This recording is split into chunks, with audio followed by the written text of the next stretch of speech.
Hi, my name is Miguel. I'm the third partner of the immigration people. They're the cute ones. They are the one in front of the cameras. I'm the one behind the scenes. I'm originally from Cuba, but I have been in Asia more than 25 years. Initially in Japan. I've been in Singapore 7 years already. I'm a citizenship by now. Congratulations, Miguel, on being a citizen, finally, and also the second Cuban ever to hold a Singapore passport. How do you feel about that? Very proud is something that I would like to say. Took us some time, big ups and downs in this journey of 7 years, but happy to be here. That's good to know. And how long have we known each other again? We used to date, no, that's a joke. Since 2014, my God, December 2014, that's when we met initially, when I was shopping around of what are we gonna do about my PR. Time really flies, no? And I was only 23 back then. So now you guys can count my age. 35. So Miguel, you mentioned that you were in Japan for almost 20 years. So what makes you want to move to Singapore? Initially, I have a really good job offer. My company wanted to move to Singapore and take over the regional role. I came over. I was hesitant at the beginning. Japan was home for almost 20 years. My kids speak Japanese. Came on a couple of business trips, and I loved it. This was the place to be. Multiculturalism, the food. There was nothing to think about, so that's why we moved. How about the hot and humid weather of this sunny island? It's the same as Cuba. Cuba is 32 degrees around the year. Winter is 25 degrees, if any. So I was used to this kind of weather. You get used to it quite easy. Great to hear that, Miguel. And do you remember when we first did your PR consultation? Absolutely. How can I forget? 2014, beginning of 2015, my friends told me, have you thought about Singapore PR? I said, sure, why not? Your contact was given to me by one friend, call you, we set up for a consultation in a very unique place, let's leave it right there. But you helped me a lot in understanding what Singapore PR means and what is the process, and it was a lot to take in on that initial consultation. Let me tell you a story. A few weeks, months later, I was in the Singapore Zoo. There was a survey.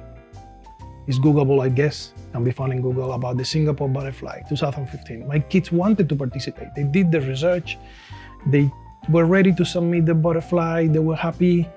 And right there on that website, when they were at the point to submit, it says only Singaporeans and PRs can make the submission. That was such a cold shower for them. And that was like the trigger point of like, you know what, Elena is right. Let's get this done. That's really interesting, Miguel. And I'm sure a lot of foreigners can also relate to this because a lot of the events or activities, they may only be open for Singaporeans and PRs only. That's correct. Yeah, and Miguel, if you recall, right, back in 2014, all the PR applications had to be submitted in person. You have to go down personally to ICA's building. But the application is actually free of charge. You can apply and not pay a single cent. So what makes you want to actually pay someone to do the application for you? Very simple. Time. You're constrained in the office from 9 to 7. You have conference calls at 9. You want to spend the weekends with the kids. Putting all of that documentation together, it will be very difficult. I know deep in my heart that if I have to do that by myself, the day before I will be finding where is my passport, where is my birth certificate, am I missing any documents? And I know that your exhaustive list, the list that was really huge of all the documents that needs to be submitted, I wouldn't go half. So for me, it was straightforward. I need somebody to help me on collect all of that and make sure that what I'm submitting is the right set of documents. Help me with what are the documents that I should meet, what I should do. And for me, that was priceless.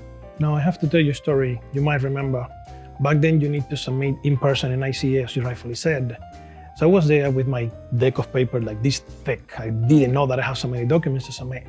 And you were really organized. All the documents were like in the right order. So when I sat with the immigration officer, it was very easy for her to go paper after paper until she suddenly says like, stops. And they say like, you're missing a document. I don't remember what document was it, something related to my wife. And he said like, no, I was told that that's not mandatory. And she said, it is. Without that document, I cannot accept your submission. And what did I do? I call you because you did tell me anything happens on that day, call me first. Don't fight, don't do anything, call me. So I did call you. And then you said like, pick up your stuff, come to the office. That was your advice. So I said to the immigration officer, I'm going to go to the agency that submitted all my papers. The immigration officer was super helpful. She said, like, come back tomorrow. Don't need to get in line. Just come to my desk, desk 35. And don't forget that. Desk 35, come over. So I went to your office and you were waiting with a letter that said, dear immigration officer, I'm sorry that I cannot provide this document XYZ. I hope you can still submit my application. You put it right where that document was supposed to be, say, go back again. I went next day in the office, window 35, the same lady. She remembered me, said, oh, that was actually fast. I show up again, very organized, 1, 2, 3, until she stopped on the same document. She read it, I said, okay, and she continued working. So I knew at that moment that my money was worth it with you. That was properly spent. If I didn't have that, probably would have been rejected. Don't know if it would have been accepted. If I do this these days that everything is online, I don't know if my application will succeed. I don't know if I'm allowed to submit and potentially get rejected later without knowing even the reason. So to me, it was totally worth it at the moment. So for that alone, thank you once again. You're most welcome, Miguel. And I'm pretty sure a lot of applicants actually face the same challenge or obstacle as you because, having been in this industry long enough, a lot of applicants who apply on their own actually share with me similar experiences. And right now it's all online applications, even though you do not need to head down to ICA office personally. But let's say if you're missing a document, the system may not allow you to proceed. Like you mentioned, your application will not be accepted. Or let's say you were to submit a wrong document, they will reject your application totally. Yeah, so right now with online applications, there's no friendly officers to help you, to let you know what documents are missing, what documents are wrong. You're even more susceptible to being rejected without knowing why. That's absolutely correct. And Miguel, we started our relationship as, clients, a consultant, and then slowly we became friends. And now eventually, during your introduction, you shared that you're a business partner of the immigration people. So I know your background is in IT, you've been an IT professional for so many years. So what makes you actually want to be invested into this industry? That was a really long conversation that you and I had over dinner once. You might not remember. I remember. Basically, you were debating if you want to do this agency on your own. You were debating that you want to do something by yourself. You were debating specifically that your previous role, you've been doing it for a number of years, it's a stable job, but you wanted to do something by yourself initially. And this service industry is something that is specifically required. In case you know, or in case you don't, Singapore creates 30,000 new PRs every year, 20,000 new citizens every year. So the market share is there, the service is needed, people need our services. That was what inspired me to start with you and with our other partner to make this venture, to make the immigration people. So Miguel, what does the immigration people mean to you? We have had that conversation so many times, Elena. It's the clients. The clients have got to be in the center. The clients have to be able to trust us. It's about transparency with the clients. It's about honesty with the clients. They need to know that we're here to help them. They need to hear that. So it's about building a long relationship with them where trust is right in between them and us.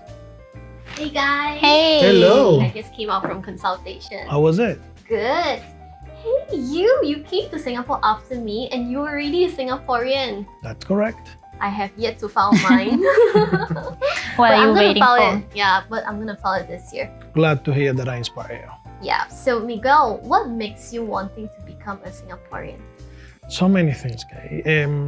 When I initially came, you realize that this is a safety place to be. So right now during COVID-19, you have job safety, right? You want your kids to go to local schools. You want them to learn Singlish, why not, right? So you want to get used to, you want to belong. You want to make sure that you're part of it. So that was the major thing for me. And that's what I decided to become a Singaporean. So when you just moved to Singapore, did you face any challenges? A little bit, but the majority would say no, right? So coming back from Japan, it's obvious that you are a foreigner. So coming back here, you better ask, you never know. So the other thing, spicy food, right? There is no spicy food in Japan. So moving from wasabi to sambal is a journey itself, right? But overall, no, I would say no. On the contrary, I feel welcome from the very beginning. I feel that this is what I want to put my root. This is what I want my kids to grow up. Yeah, and right now you're holding on to one of the most powerful passports. That's absolutely right. I'm so looking forward for COVID gates to open so I can go to any country and say, I don't need visa. I can go anywhere I want. But yeah, that's absolutely right. Don't forget that. The Singapore passport is the second more important passport in the world, one of the perks of being a citizen. So what's next? What's your next step? Thinking here and there, and as a true Singaporean, maybe on an HDB, so why not, right? We've been talking about it. My kids keep saying about it. Now that we're Singaporeans, are we gonna move? All the friends are living on HDBs. So yeah, probably that will be the next step, applying for an HDB. What about national service? Is your son excited for national service? I have two sons. The youngest one, he already said that when he grew up, he wants to be a soldier. So when I asked him, why, where is that coming from? He said that, well, after national service, that's the most natural path, right? My older one, he's 15, so he will be going national service in a couple of years. And we talked about it the other day, and his answer was like, all my friends are going, so why do I need to stay behind? I want to go with them too. So he's excited. That's good. Yeah, after listening to your stories of becoming a Singaporean, I'm really excited and I can't wait to file my application too. Sure. So, by the way, if you have not noticed, we are in a brand new environment. So this is actually tip new office in progress. Bigger and better. Stay tuned for our next video. We'll share more in our upcoming video. Till then, bye!